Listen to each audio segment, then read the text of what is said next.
Hello, my friends. Welcome. I'm Annalisa, and I'm excited to have you join me for episode 15 of Let's Talk Soul to Soul. Get comfortable wherever you are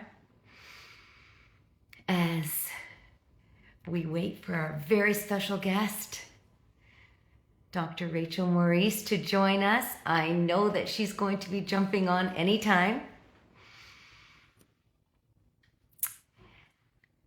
Wonderful, and I see that Rachel has found her way here. Fantastic, and to all others who are joining, I welcome you.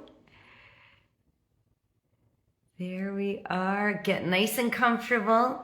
You're in for a treat. Awesome. So just waiting, and Rachel, you should be able to join, and I will be able to welcome you onto the screen.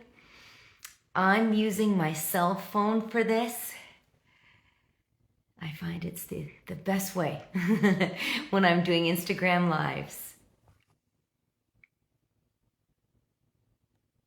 Let's see.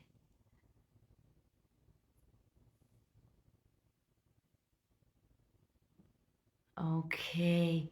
So Rachel, just checking if you're on your phone trying to get on, because you should have a request to join. I'm trying to invite you from my phone, and I can't seem to be able to do that the normal way. So I'm hoping that you'll just be able to jump on from your phone.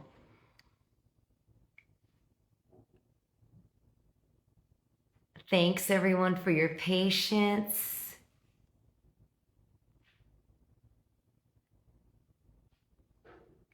Just checking to see if you're able to request to join, and then I will welcome you on the screen here.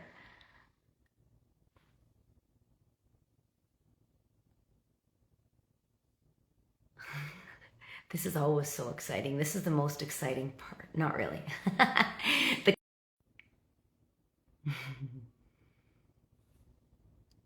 And as you're settling in, guests and my soul family, you're welcome to drop a comment and let me know where you're joining us from. We work through and get Rachel live with us. I see others are joining as well. Fantastic. Happy Easter weekend. I just accepted your request, Rachel. So hopefully you're going to be on shortly. And for those of you who are joining and are new, my name's Annalisa. I'm joining you from Banff, Alberta.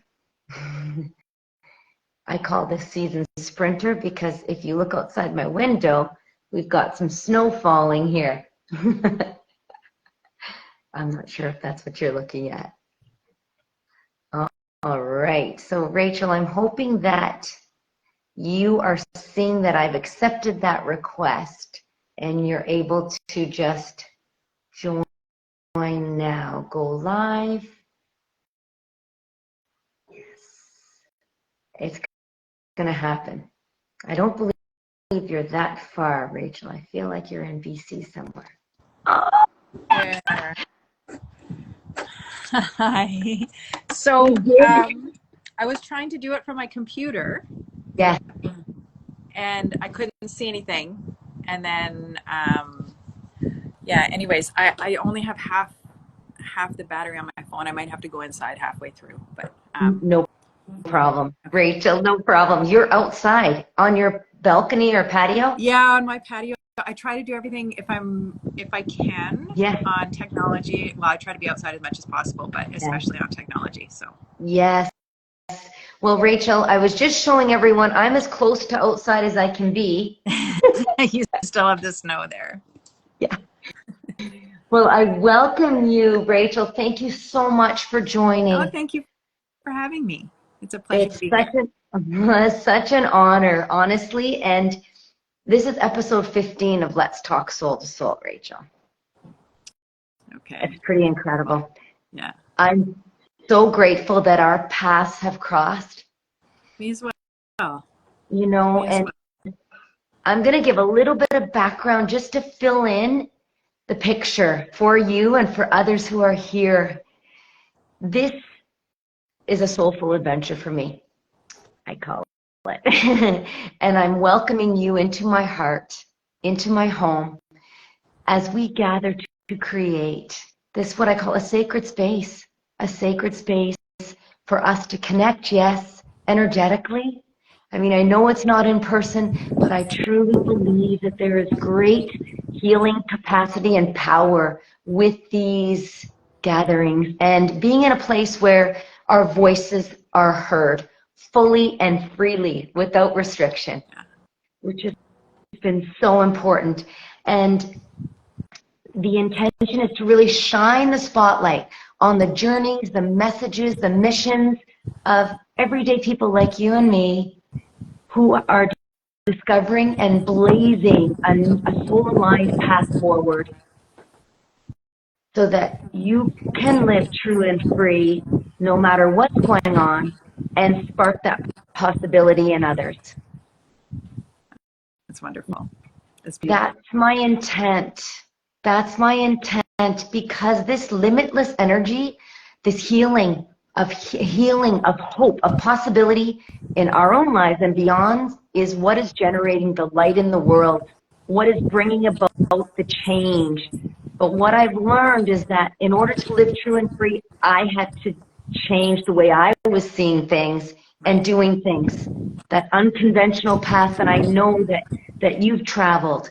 And so I just want to acknowledge you and many others who companion us on this journey. One of those people is Lori, who joined me a few episodes ago and is now actually a partner with me. I don't even know what that was until she explained that, but Lori has created the Merkaba Health Collective. And there is such alignment with our visions and our view of health and wellness that Lori brought this idea of partnering together, and I'm just so grateful. And so I'm thrilled to share that our missions have to be of service in integrity, no matter what, has really led us to support each other's vision. And I'm extending that also to other practitioners who are out there who are interested in becoming part of this movement of, you know, a new way of living, of being, of taking care of ourselves, of taking care of each other. So I will put the link to Merkaba's website for any practitioners who are joining or watching this who would like to find out details about the annual subscription.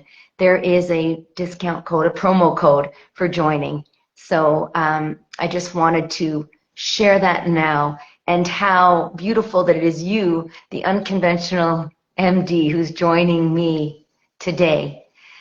You, like Lori and so many of us, are committed to radical self-awareness and radical self-responsibility. A better way for ourselves and ultimately humanity. And so, Rachel, I was just so moved by, as I read more and learned more and listened more to your story, so very inspired, so very humbled, so very enlightened. I'll just give a few details, Rachel, and then I'm gonna pass it over to you. But I just want you to know how honored I am to have you in my life and to have people like you lighting the way for those of us who are searching. Thank you. Because you are someone, a Canadian medical doctor, you worked as an anesthesiologist for 20 years in Canada, Once conventional, now you say the unconventional MD or a recovering MD. Right. I love that. You left the practice of conventional medicine in pursuit of helping people heal from the root cause of disease rather than only treating the symptoms. And your journey, your strength, your determination, your resilience, your healthy questioning of systems that you were deeply embedded within and believed in. And I understand that as someone coming from traditional systems all my life, you with over 30 years experience in the Western medical system, you saw holes, you saw gaps in mainstream, and you questioned, which changed the course of your life. Your learning and fueled what I feel in you is this unwavering belief that there is a better way. Absolutely. And so, Rachel, I could go on and on. There's so many nuggets I pulled, but ultimately you're showing us that we don't need to just survive anymore. There is a better way, and there is a way to there is a way to thrive by empowering ourselves with the knowledge and the skills so that we can be on a path of self-healing that begins within. Yes. And Exactly. so I turn this to you, Rachel, to share whatever is coming up for you at this time. Thank you. Thank you for that Thank you. lovely introduction. And I can feel the inviting and warm energy coming from you and the Thank appreciation. So you. I want to Thank you. just want you to know that. Thank It's you. interesting. I've spoken a fair bit in the last little while to different things that have happened in my life that have shaped and led me to where I am today. But what's Yeah. interesting, something came up earlier for me today. I was actually listening to Jason Christoff just finished a second talk to the Doctors for COVID Ethics. Mm. And I always learn something, no matter how much I listen to him, I always learn something new or some new kind of revelation comes to mind. And one of the questions that had come up was, why are there certain people that seem to see through corruption and illusions and beyond the veil, not necessarily from the beginning, and sometimes it takes time and certain experiences that take place for one to Yeah. kind of start to see. But one of the things that I think came to light for me was the fact that I had, because a question had come up for me in another talk as well, like why did you see, like, why are so many doctors, I mean, there are more doctors now, but still it's such a very, very minuscule percentage if you think about it, that actually see what's going on and are acknowledging even the harms, that they are witnessing, because working in a hospital, you can't not see what's actually going on with the reactions that people are coming in with, and Yeah. I felt that actually my experience with growing up with the type of father that I have, which Yes. led me to marrying the type of man that I did, and I didn't see that they were similar until with my former partner. Yes. It was extremely obvious, like you couldn't escape how obvious it was. With my dad, it was a little more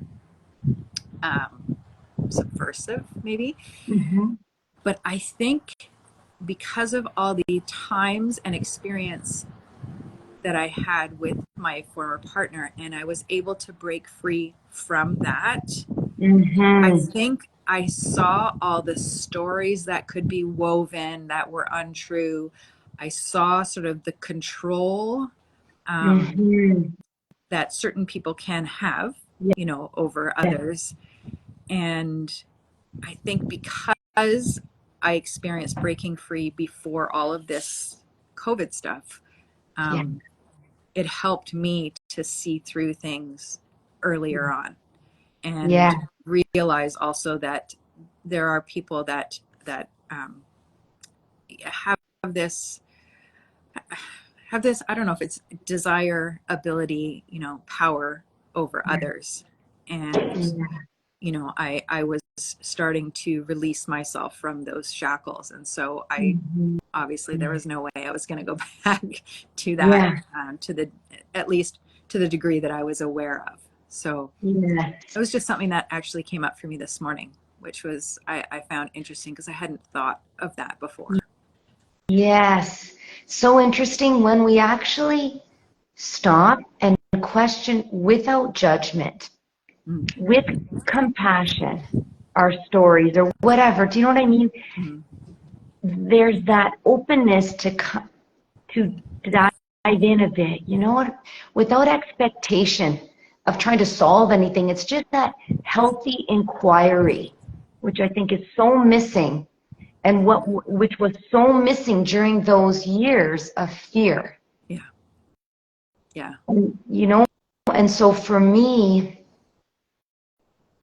I have always had, cultivated from a young age this sense of right and wrong. And when my heart speaks, when I'm led, I just go. It doesn't matter what it is. I will do it. I will drive 3,000 kilometers to Sault Ste. Marie to pick up my mom and bring her out west because I couldn't fly. Wow. And she had a UTI at the time, over Easter weekend. And the year before, my dad died through the COVID restrictions, and I vowed my mom's end will not be like this. Yeah. This is a sacred passage. Every being is divine. And what was so hard for me is that we weren't seeing each other that way through the polarization and the fear that was happening. And I can only imagine how challenging it would have been for you, knowing what you knew and seeing what you saw.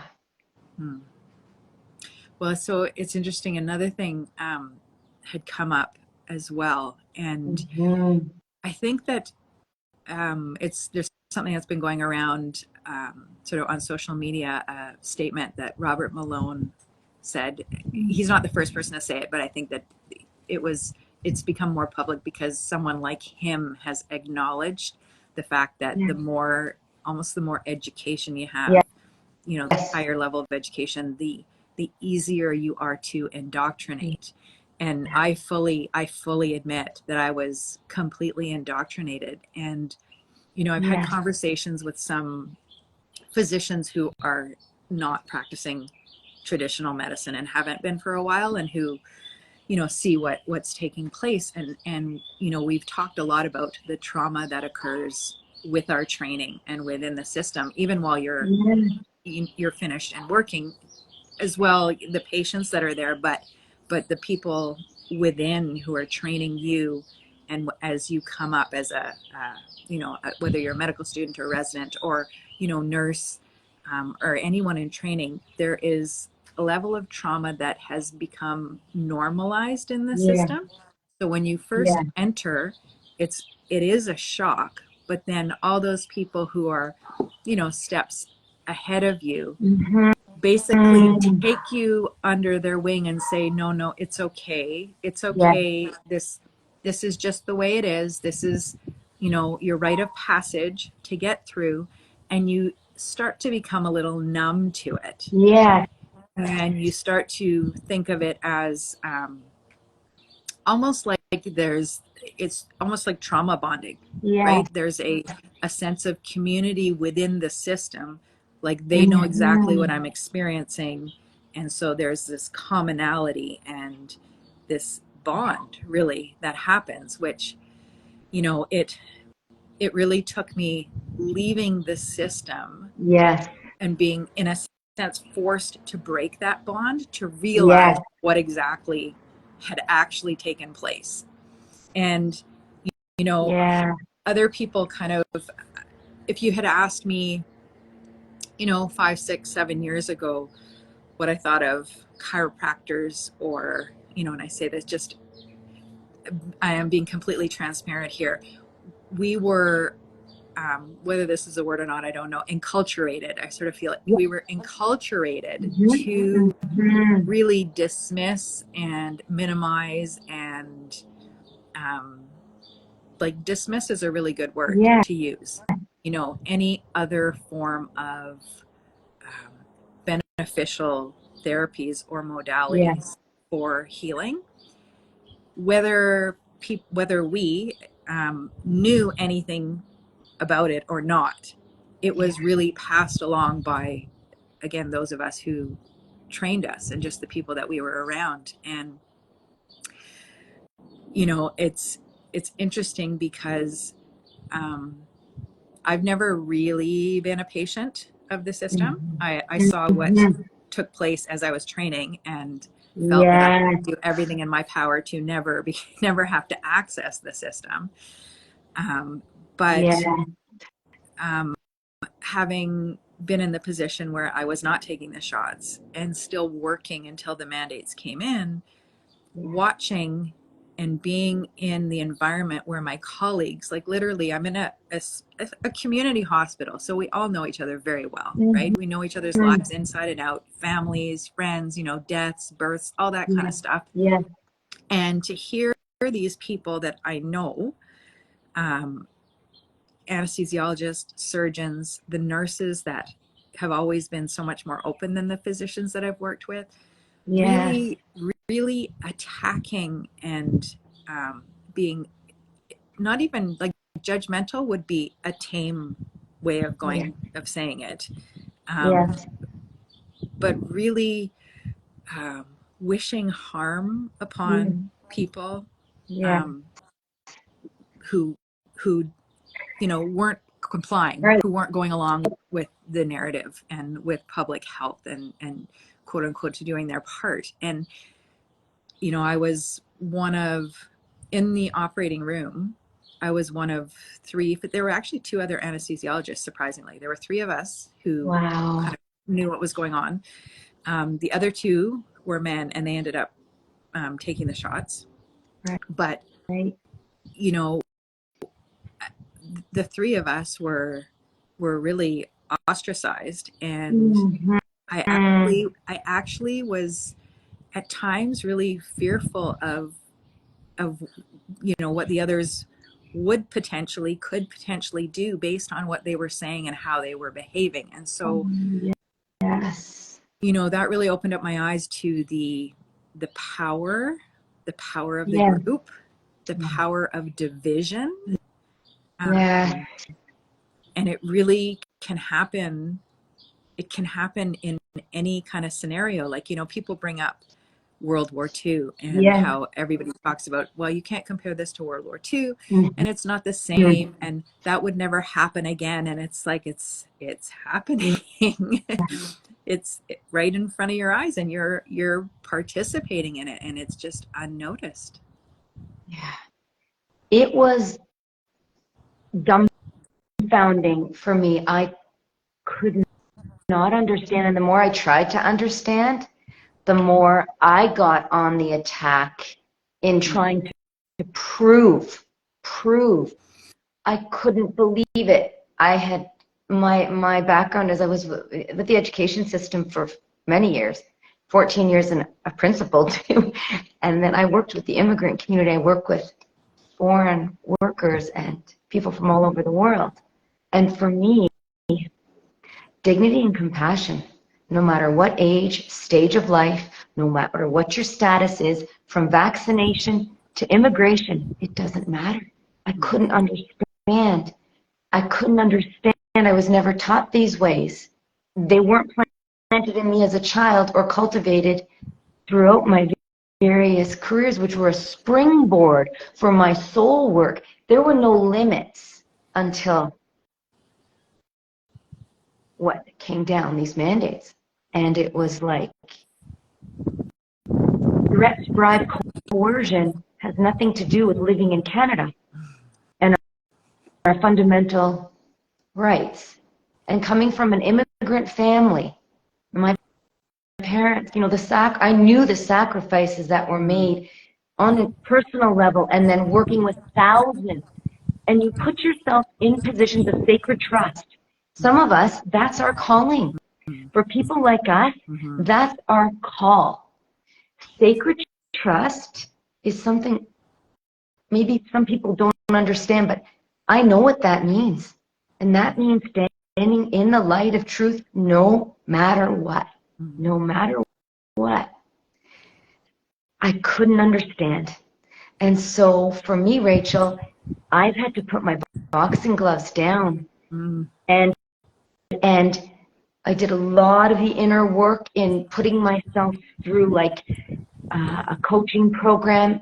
Then I was connected with Aura Nadrich through an interview with Dr. Naomi Wolf, talking about the spiritual crisis of our time. And that, honestly, I had done my master's in education back in 2000, and I looked at spirituality and the spiritual void that was playing out then. Right. And so it was like, yeah, of course this is. And I reached out to Aura Nadrich, who wrote Time to Awaken. Incredible. Yeah. And did her thought coach certification. And this method of questioning, says who? So I had to use it with myself and say, says who I don't belong here? Says who I don't have a voice in this country anymore? And that is how one thing that helped me to release, replace all that I was carrying, and that was putting my nervous system in a state of fight. And you know exactly about that. That's why these soul-to-soul connections, this is what I'm all about now. Creating sacred, safe spaces where people's nervous systems can be at ease, feel ease, and their authentic selves shine. If that's all I do for the rest of my life, I mean, in new and different ways, because that's a choice now I'm making, then that's it. Then the spirit of my dad has lived on. And all those who have stood, Right. like you, and others before us, and others who are with us. You know, and I look at your path now, and the work that you did to heal yourself and come to understand the root causes of fatigue, for example, that you were going through. And now that journey's been your gift. Yeah, I at the very beginning when I left, I actually thought that I would probably go back when they asked us back, because I made a big assumption, a poor assumption, but I made a big assumption that they would be asking all the people that left back, because you know the care in Canada was already in crisis. Like, it was in crisis for years. And this would just really kind of be the straw that broke the camel's back. And it was, but they didn't ask anybody back. And that's when I really started to understand that this was something that they wanted to happen. And that really landed for me. It took a while to accept that there were these kind of malintent. There was this malintent in the world, because I actually couldn't fathom that before. I would not have been able to comprehend that actually exists in the world. I understand. Yes. But I started to, my daughter regularly would be like, well, they're going to ask you back soon, right? And I was like, oh yeah, because they've got one nurse for 52 patients. Like, it's not going to last. Like, it can't, because that's just, people are going to start dying left, right, and center on the wards in the department, like in the emergency department. It's not sustainable, for lack of a better word. I don't like that word, but so when I started to realize that wasn't happening, and I started to learn more about how dysfunctional and how toxic the environment was for me and actually for my health. And that ties Yeah. into a lot of other part of health, the health journey that I've been on as well. I was like, I can't even contemplate going back. Yeah. And I didn't want to be, I mean, there's a whole host of things. I didn't want to be part of this system and actually being paid by people that are part of, the destruction of Yes. everything. And Mm-hmm. it would feel almost like dirty money to me. Mm-hmm. And being a cog in the wheel of, um, the system that is harming people, right? Like, Mm-hmm. I think a good amount of people, it's interesting. I think a good amount of people understand that what we call a healthcare system in the Western countries, or, the Western model of medicine, is not really helping people. Yes. People are still very confined to accessing that system when something arises and they feel like they don't know what to do. So many Yes. people that I come across will still, power Oh, mode I is just, coming on. oh yeah, I might have to sorry, move in just a lost minute. your voice. Okay, okay. Oh, You're back sorry, my now. low power, it came up low power mode on my phone. Do whatever you need to. We're here. Um, you know what? I might have to, because I can't plug in here. Yeah, Let you're me, welcome to, yeah, do what you need to do. You're welcome to stand and move, or if you want to rejoin, whatever's easiest for you. I think I might have to, let me see. I just didn't remember how to Oh, rejoin. You know what? Why don't I do that? Why don't I do that? Why don't you, I don't even know how to get well, off this thing. you would Click the X. leave. Yeah, the X. Okay. And I'll come Yes, yes. back. I'll come back at X. Okay, stay tuned for part two, everyone. I'll get back on. Okay. Oh, we'll just stay on. We'll stay on, and then yes, of course, Rachel, you go ahead.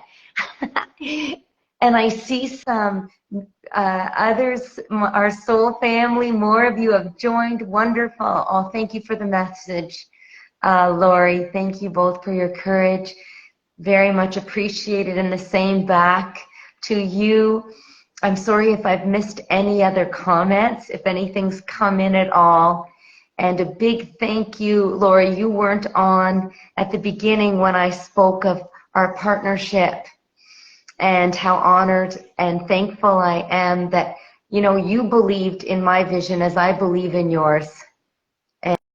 And this new paradigm for health, wellness, for us as individuals, for our families, for our communities, for our country and beyond is something that you are fully supporting, cultivating, and bringing others on board through Merkaba.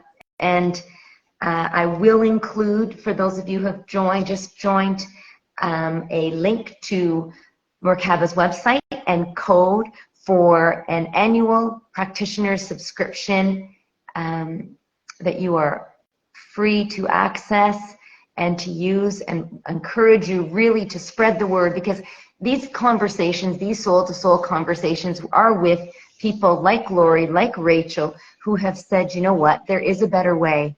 There is a better way. Silence is not an option. Standing idly by is not. I've been called to something more, to do something. And some of us have that call. And for me, I needed to change directions in terms of, my path and my career, and realize that that actually was freedom. Freedom was given to me in a way maybe I didn't expect it, but this freedom that comes really from knowing that you are acting in alignment, in integrity, no matter what. And it's incredible, the connections that happen as a result. I am newer to Instagram. October was when I joined a group, an entrepreneur group, and this was a way for me to just get out there again in some way and to honor the voices of people like you and me who perhaps didn't have those opportunities or were denied them. And so again, that's really how this began. I wanted to be in the change in the world that I wished to see, but I realized that that change had to start with me, and not seeing myself as a victim, but a victor. And so for anyone who's listening and maybe holding on to the hope of an apology or some form of recognition for what you've endured, regardless of what it is, one thing I've learned is that not to expect that from others. That there is peace in the soulful journey, reconnecting with your infinite source of strength, of wisdom, of validation, so that you can go out in the world and do what you feel you're called, or answer that call, whatever it is, just as Rachel is, so bravely following that call. Welcome back, Rachel. Hi. Sorry, I just didn't want to leave my computer outside. Yeah. But for future reference, is it possible to join lives from a computer or no? You know what? I haven't been able to do it with ease, so I don't even bother. Okay. We could experiment some other time, Rachel, though, just to see if there are any glitches we can work out, but it's never worked for me. Okay, because I was waiting. I couldn't, it wasn't coming up on my computer at the beginning. Yeah. And I've got this blue blocking screen on my phone, which is hard to see through with different lighting. Yeah. Oh, well, we're glad you're back. We're glad you're back. And just really this, sharing, it takes great courage to be open and share the journey, to share these, what for me, it was like the foundation on which I stood, or I thought I stood, everything shattered. Right. But it was that stripping away, that disintegration of these illusions of safety, of security, of health, of wellness, that of even some of these connections, right? Relationships that really revealed the essence of who I am, who you are, what our mission is. Right. Yeah. And really working with all the heavy negative limiting beliefs and all of that was coming in through the polarization and the fight to find the gifts. And this is what you're doing, Rachel, with this new path that you're forging for yourself and others. Well, and that's before we got off, I was, that's where I was kind of leading to how I couldn't see myself going back into the system. Yes. And because I feel that it's completely out of alignment with what I actually believe and have been learning now. And I know it's kind of like there was a point, I think it was about 2018. It was just a really toxic emotional space with what was going on with my ex-husband. And at that time, I did a really deep dive with Joe Dispenza's work. Yeah. And one of the things I remember him saying that kind of, there was a light bulb moment in my head, because I'm like, that was never taught to us in medical school. He went through chiropractic, like that was his initial kind of entry point into his that world. But he said he went back to his chiropractic training, where they have a saying, the power that made the body heals the body. And I remember thinking, well, hang on a second, that's not anything that we're ever taught. Yeah. Which, clearly now that's something that is so obvious.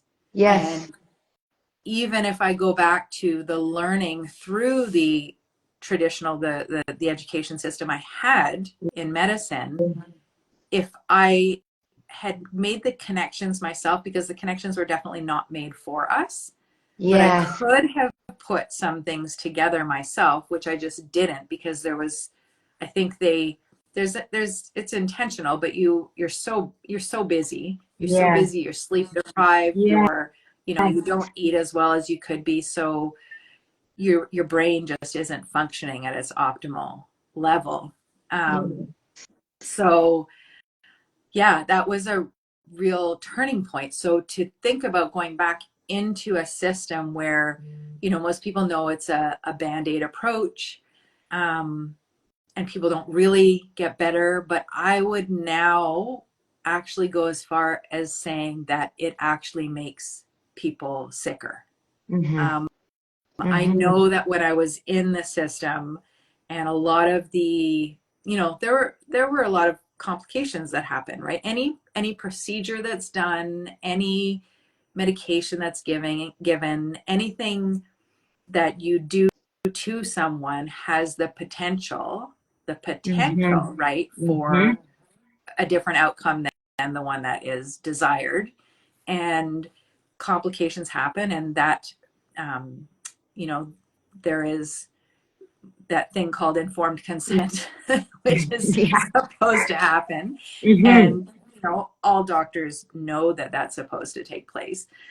Um, and I witnessed enough. I thought that maybe I just had a skewed view of it, because, um, I'm going to see most of the complications. Those are the ones that are going to come back to the operating room or come into the hospital. And I know that's one thing that my father had said to me a lot. He said, I think that you just have a different view of society Right. because of where you work and what you see. So, I thought maybe that's so, but, so Yeah. many people access the system. Yes. Um, and I've just seen so many horrific things happen, that, and I don't want to say that the people working, intentionally did anything, or it's that it Mm-hmm. was something that was necessarily their fault, but Mm-hmm. it's the nature of the work. Yes. But I just think that it was not, it's not seen as that much of an issue for Yeah. most people that work within, but it, Yeah. it really it really is. And the more I learn, the more I learn about what I'm learning about now, the more I Yeah. realize how many things I was doing contributed to harm, even trauma. So trauma is where I kind Yeah. of, started, working with people in the last year and a half or Yeah. two. I was Yeah. certified in this specific energy somatic, type of trauma release. And Mm-hmm. started learning about the trauma that I had endured or had Yes. gone through, Yeah. but also what I was contributing to. And one of those Yeah. things that had come up, which I still, I kind of really, I know when you don't know, you have to forgive yourself when you don't know. Yeah. And when you Yeah. know better, then you do better. But, one of the things that is still really honestly pains me is, when we would work with children in the operating room. And Yes. as much as, we would try to make it, as much of an inviting environment as we could, with stickers Mm-hmm. and warm blankets, and trying to, ask questions that would help kids relax, in particular, when they're really young, Yeah. leaving a parent's side, leaving a caregiver's side, going into a cold, sterile room that is, it's not inviting to an adult anyways, but it's scary. And then when you're Yes. going to poke them with a needle, or you're going to put a mask over their face, you a good number of times you have to hold them down. Yes. And Yeah. I mean, that is such trauma. I can't Yeah. even imagine the trauma that stays with them. Mm-hmm. And the strength the strength that tiny little bodies have is unbelievable. Yeah. Like, there would you would often have to have 5 adults holding down, you know, a 40-pound kid. Yeah. So imagine that the fear, right? What is going through their little body and the fear that they have. Yes.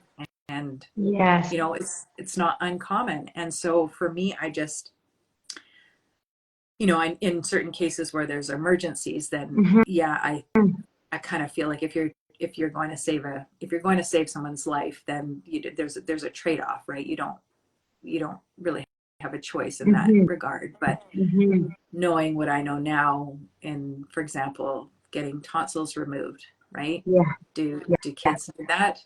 Getting ear tubes put in, do kids really need that? You know, there's a lot of things Hmm. that are kind of bread and butter surgery that kids end up Yeah. having, that I would go as far as to say there's a lot of other strategies and methods you can use to, um, you know, see have them get better, or you know, I would say that they could easily get better with these other Hmm. modalities and end up not having to have surgery. But yeah, that was a long circuitous kind of route to, um, you know, where I'm coming from. But Yeah. um, yeah, like even the other things. So I listened to a lot. I learned a lot from Dr. Jack Cruz, and I've gone down that kind of path of circadian Yeah. biology and quantum Yeah. biology, and our body's healing at a subatomic level and addressing the subatomic parts of our Yeah. body from a physics standpoint, which is more upstream than the biochemical model that most of medicine is, and other modalities are actually predicated on.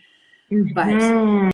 he even brings up how, for example, the anesthetics that are used, because Yeah. he's a neurosurgeon, in the operating room, the inhalational, the gases that keep people asleep, um, have fluoride in them. And I had never even put that together with their names. Like the names of them are, you know, isoflurane, right? There's fluoride right there. Yeah. Desflurane, sevoflurane. I was like, I had never even thought No. about that. So here we are, you know, giving more poison to Yeah. people who are sick. And, you know, how do you Yeah. heal? How do you heal when you keep overwhelming your system with Yeah. more toxins and poisons? Yes. Exactly. And that, the overwhelming the system with all of these really foreign substances, these poisons, and you're and people are in a state of fear, whether they're a child, in that state, or I think of my elderly parents and my mom with a UTI needing to be restrained. I mean, Right, right. and how I felt, and I'm like, I can't believe this is actually happening. She weighs like 100 and less than 120 pounds. That I just, you know what I mean? When the nervous systems are so also wound up too, it can just make situations escalate. Yes. And the dignity, the compassionate care, the soul to soul, the recognition that these are human beings that have deep emotions and are not just pieces of machinery just coming through a conveyor belt, a factory line. Depersonalizing everything, I feel, has led to a lot of this disconnecting. Mm, you yes. know Yeah. Yeah. Yeah. Yeah. And that's exactly it. Like it's a disconnection. It's a disconnection. I mean, we learn from when we're born to disconnect from ourselves, and Yeah. that fosters disconnection between people, because how can you truly connect with other people if you're disconnected with your own Yeah. self? Yeah. Yeah. And Yeah. it's it's kind of amazing to, when you start to really uncover and understand, how the world is truly all connected through energy, because Yeah. everything is about energy. It's Yeah. it's impossible to see people as different people, right? Yes. Yes. And that's also another interesting point that I actually bring up in so this program that I'm Yeah. creating, trying to get people to see more of the connections and the pieces, how they fit together, and how Mhm. they already have the information. It's just a matter of how to see it connected, to Yeah. put the pieces of the puzzle together. And even for myself, for example, when I speak to other people in the healthcare system who might, be open but don't quite understand what's going on. And just to give an example, um, of us being more than, parts of a machine, right? Yeah. Yeah. Within this system, right, we use, what's called an EKG to monitor someone's heart, or, Mhm. an EEG for brain, to measure brain impulses. Yeah. So that is, those measure electrical impulses, and they're, a pervasive, like they're a common, uh, what's the word I'm looking for? But they're commonly used, Yeah. right, in Yes. medicine. So they Yeah. measure electricity. Electricity, has a magnetic field. So thereby, you have to then deduce that the body has an electrical magnetic field. Yet, if you Yeah. asked a doctor, like any of my colleagues, if you asked them whether, the body has an energetic component to it, they would just stare at you blankly. But they Yeah. use those pieces in their Yeah. practice. Yeah. It's just not connected, right? And Yeah. part of going back to trauma, part of what I think happens is because they have really have endured a lot of trauma through the Yeah. training and through the work that's Yeah. done, that the brain is just not functioning Yeah. the way it should. And Yes. when you think about it, that's a little scary if you've got people's, you're putting your life in their hands, right? It And if totally is. the Yes. operating room. Yes. But I think you're hitting it right on here. And when you think of your own journey, and I know you talk about that, through med school and what you endured with your schedule and not sleeping and the regiment, how intense it was, and I think about then you add these added factors, like, for example, in the last couple of years, what the stress that medical practitioners were under, a lot of us were under. I mean, my brain was completely fried. It was, my rational brain was on bed rest, and I was desperately trying to, the pieces were all there, and I was like, come on, Annalisa, you know how to do this. You can put things together for others. You've done it for yourself. Why is this so different? But it was this realization that this was so, like, it was, I hate using the word unprecedented, but it was just beyond anything I could have ever maybe planned for. But this sense that I made peace with the fact that I wasn't going to understand everything or get everything, that I had to take the stress off myself for getting things, and I just had to. But I wasn't putting myself in positions necessarily where I could do harm for another. Although I will be honest, when I drove to get my mom and now driving back, and then driving back and forth from Calgary, I wasn't in the best state of mind. But something deeper powered me, Mm-hmm. Rachel. Something deeper, something deeper.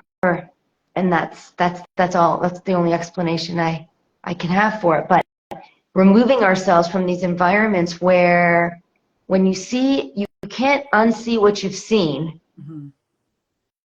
and further causing more trauma by then representing something that is not in alignment, Yeah. as there has to be a disconnect. Yeah.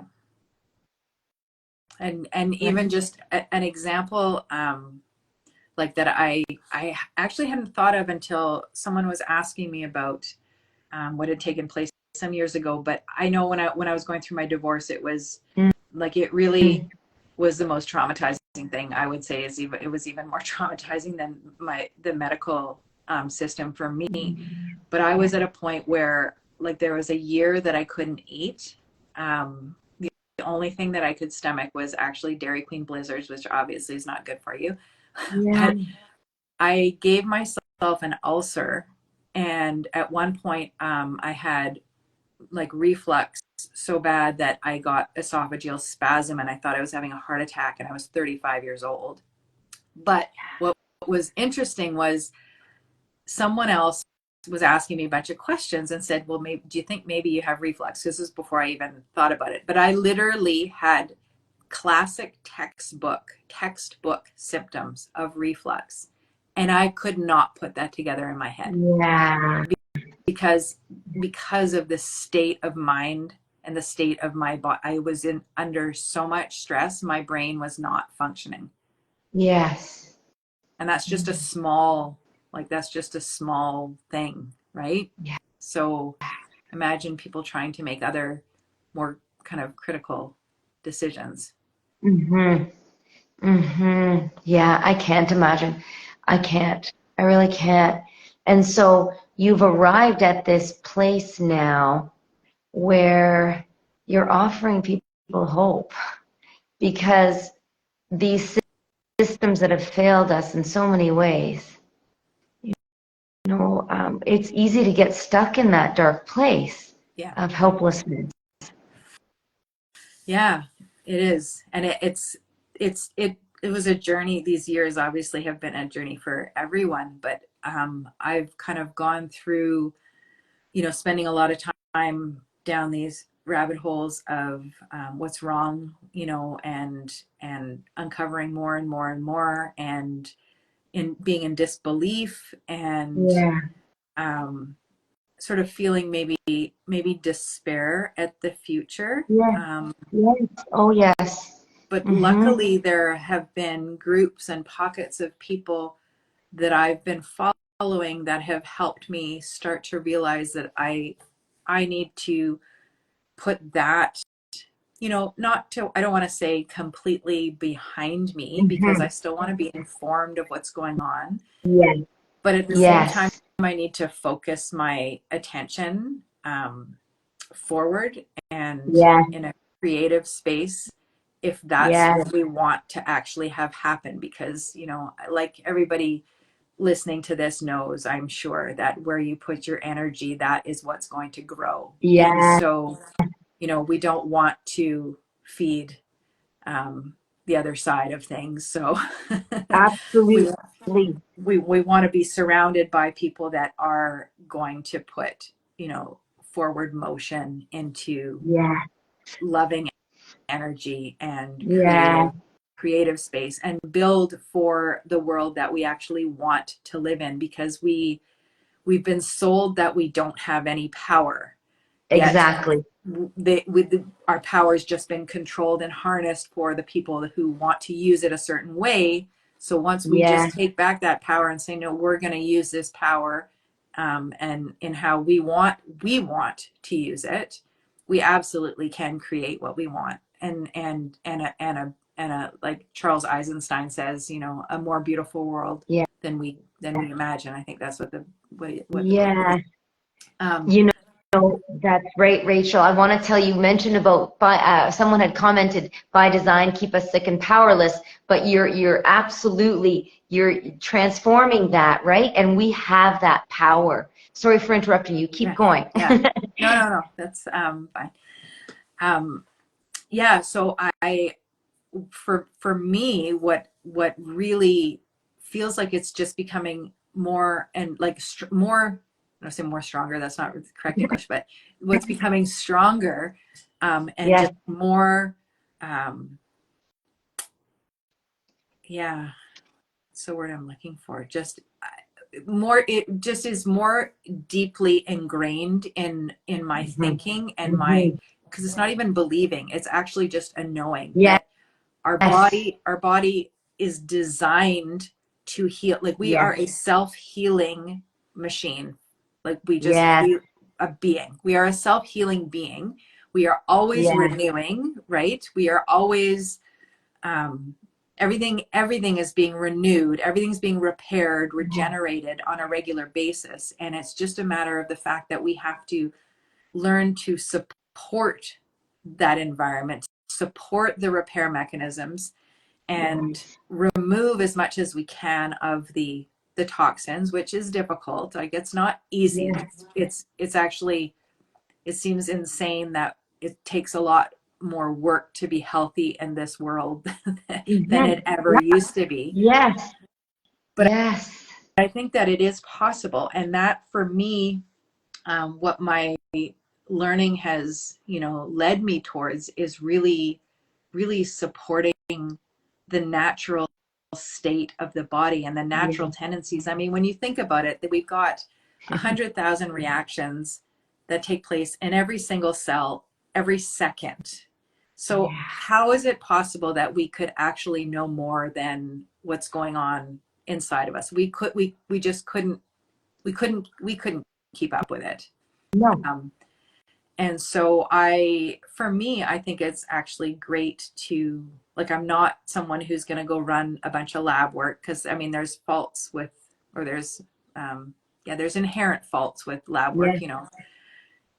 a whole bunch of reasons, but, Yes. also with pharmaceuticals and, what's come up for me in the last little while too, probably the last year or so, like at the beginning of all of this, I basically had a stash of like my own little pharmacy in my basement. Um, you know, who knows what was going to come up? Who knows what was not going to be sold anymore or Mhm. us allowed to access and stuff.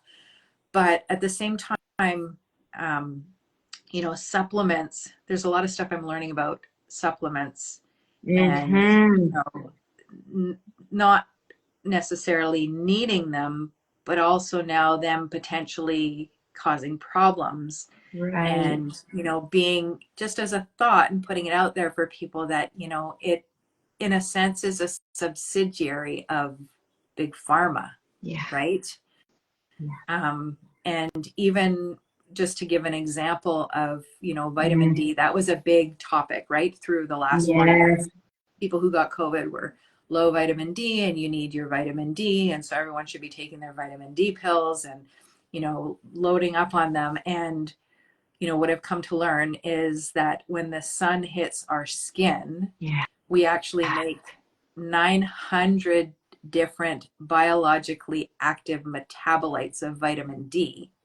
So we use 900, and in a pill form, you're taking one. Yes.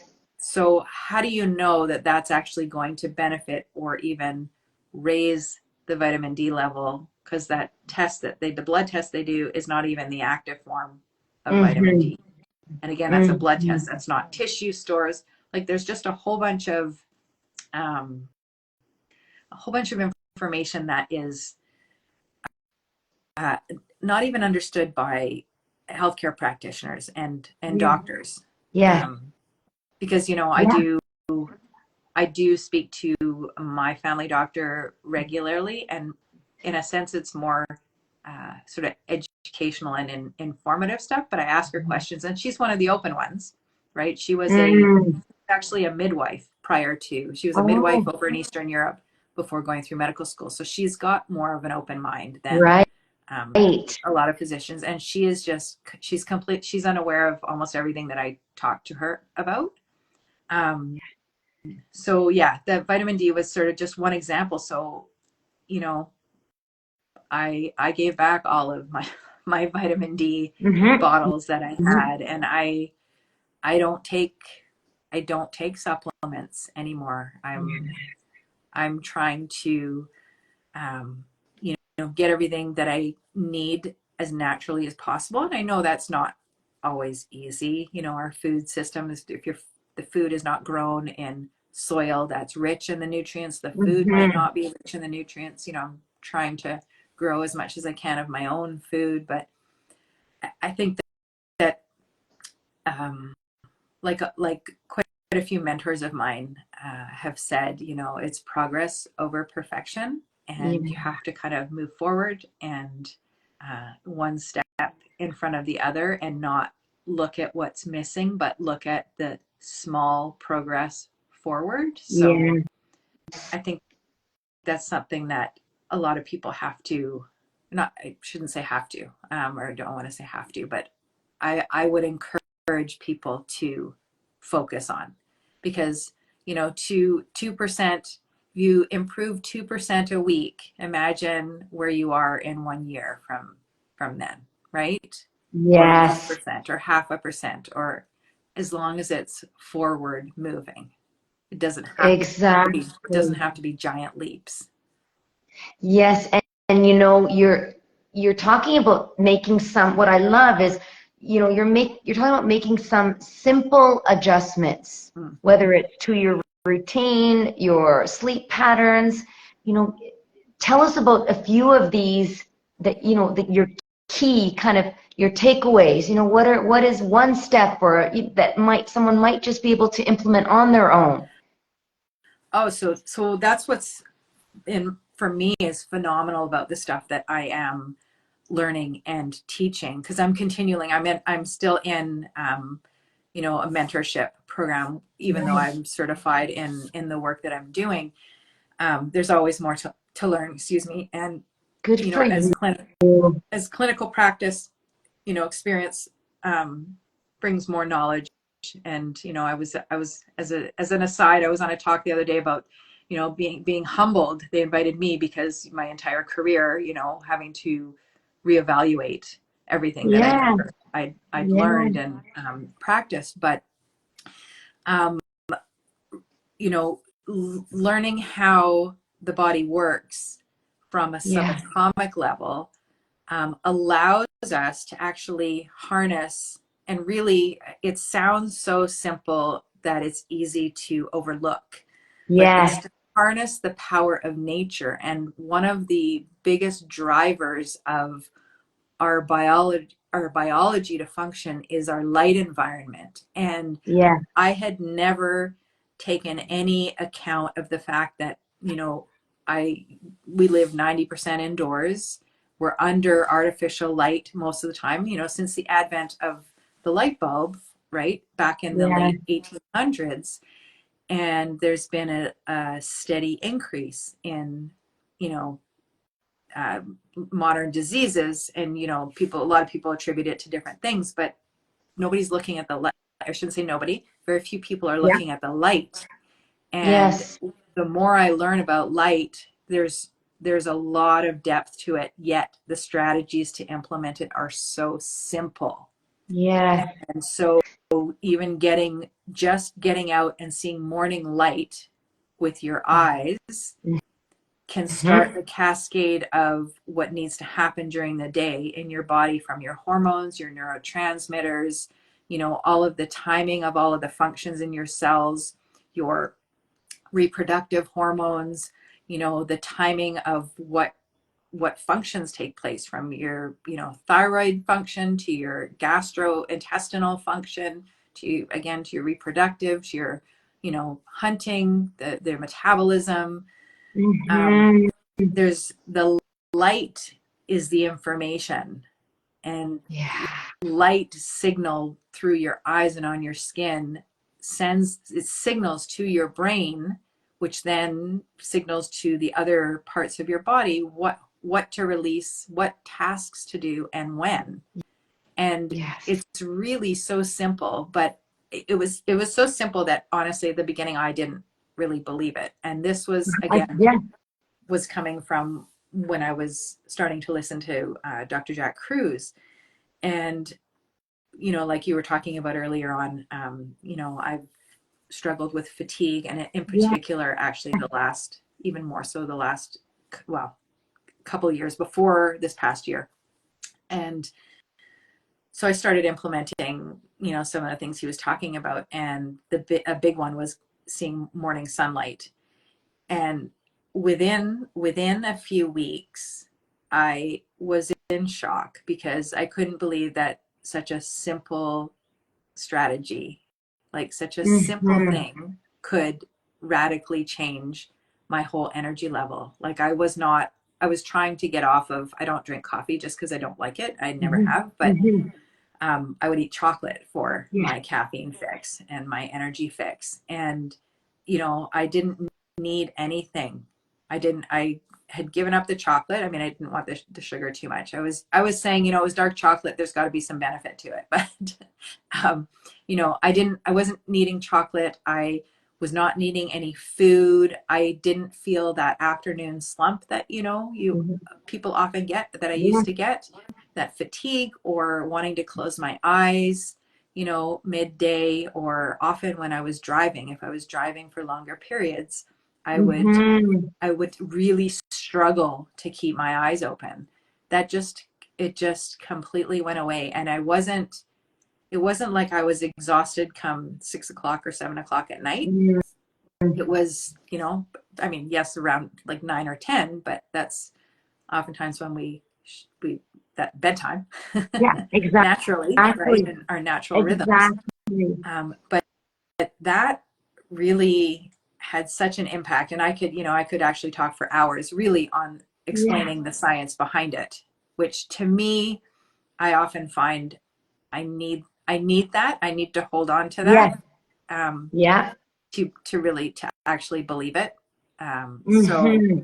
some people don't care; they just want to know how to do something, and then they'll just do it. But I really need to know the why, behind it, in order for me I to do it. Yes, and and I think, that's why you are able to really work with so many different people, because you have people who really need that. They need to have that. What is the basis of what you're doing? And that there's that curiosity. For some, there's that, and I think it's beautiful that there's that curiosity. For people like me and talking to you, I'm like, yeah, I get it. I see what you're saying.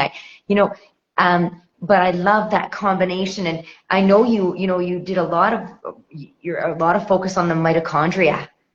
And I was fascinated when I was reading a little more about, what Yeah. you were talking about with Dr. Douglas Wallace. And I'm like, wow, like, things that I would never have known.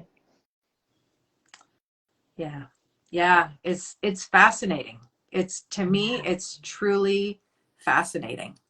And, because again, like you were talking about the mitochondria, you brought up the mitochondria, um, get instructions from the light environment that we take Mm, in through our eyes. yeah. And what's interesting, and what I've come to learn, is the theory behind how we actually have mitochondria, which produce the energy in our body, is that they were, I don't know how many hundreds of thousands of years ago or billions of years ago, they were their own independent bacteria, and then they were engulfed by another cell, so they became symbiotic, so they would Mm, produce the energy for the cell that would then protect them from the environment. So it's interesting that, something that I learned I didn't know before, was that glyphosate is actually toxic to mitochondria. And the theory behind that is because glyphosate is actually an antibiotic as well, right? That's not like its right. first introduction into the marketplace was that it was a mineral, like it would chelate minerals, like so it would actually unclog drains. And then somehow they discovered that, it was an antibiotic. I don't know how. Yeah. And then Yeah. also like obviously a pesticide or herbicide, but, that's part of the reason it's so toxic to us when it's ingested, is it kills our microbiome because Mm, it's an antibiotic. But it's a direct toxin to the mitochondria. So the mitochondria mm, really give us life because they give us energy. If our yeah. mitochondria aren't working properly and we don't have enough energy, then our cells can't do the normal tasks and the normal functions. So depending on where your mitochondria are losing their functions, that is often where the symptoms will show up in your body. So if you have more dysfunctional mitochondria in your gut, then you're going to have more symptoms in your gut. If you have more Mm, dysfunctional mitochondria in your kidneys or in your heart or in your brain, that's where you're going to see the symptoms. So, again, modern medicine likes to make up a whole bunch of names for different diseases, calling them a separate disease state. Yeah. Um, Yeah. but really, when you look at the underlying issues, most of them are like expressed because of mitochondrial dysfunction in Yeah. that particular area. So again, that division comes up again, right? That separation, that division, it's in a different context, but still it's Yeah. seeing things as separate. Yes. Oh, so fascinating. Rachel, like I've got no like biochem or medical background or anything, but I see the connections and I really appreciate how you're bringing them to light and so committed to this path, so committed and directing your energy towards creating and opening doors and possibilities for those who even have this inkling that, this just doesn't feel right. You know what? If you have that inkling, listen, that's your intuition, that voice. It's speaking. And now is the time to awaken to that and ask, like, okay, what are you trying to tell me here? Even this conversation, what are you showing me here? What is the message here? And so if there's some people, and that to me always leads to inspired action. And so for anyone who's listening is saying, wow, yeah, I'm getting that feeling, or I'm curious, how can they reach out to you, Rachel? How can they keep on with this momentum? Oh well, I'm reachable. I'm on Instagram. Yeah. Good for you. And I'm on Congratulations.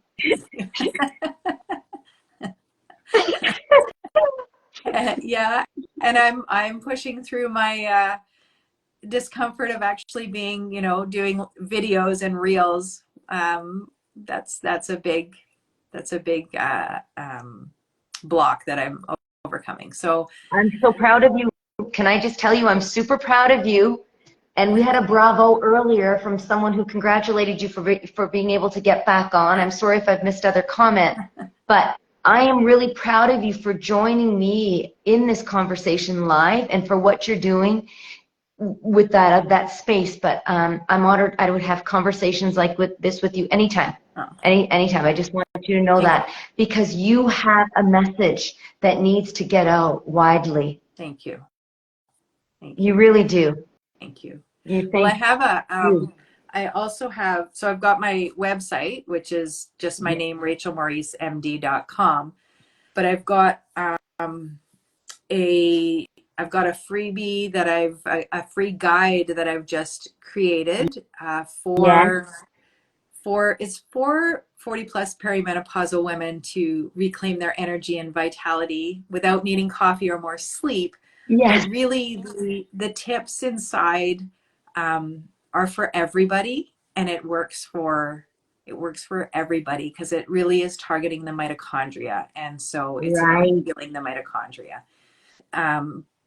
But that's also a way to get on my email list, which I'm starting. And then this program that I am creating on overcoming fatigue, is an online program. And that I was hoping for it to be released in the spring, but it's looking like it's probably going to be more like June, just because I'm so busy. I've got a lot going on with my kids, and I try to honor actually maintaining my health with work. And I've spent the years ignoring my health and pushing forward and working myself to the ground. And I know that I've got to make sure that I walk the walk and that I'm talking. So I'm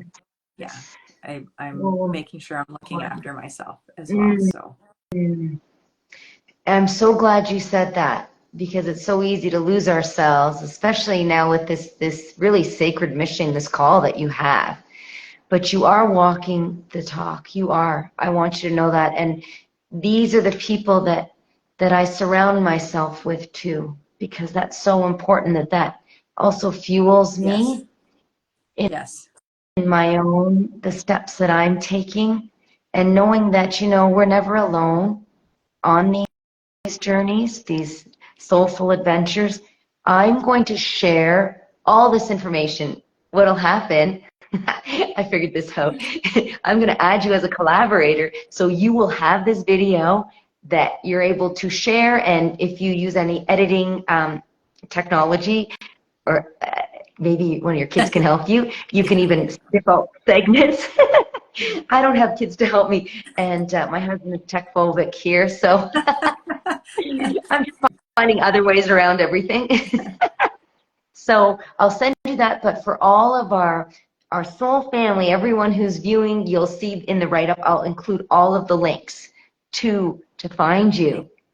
Thank you. Oh, Thank it's you. honestly, it's my pleasure. It's my honor. I was so excited, when you agreed, and I've been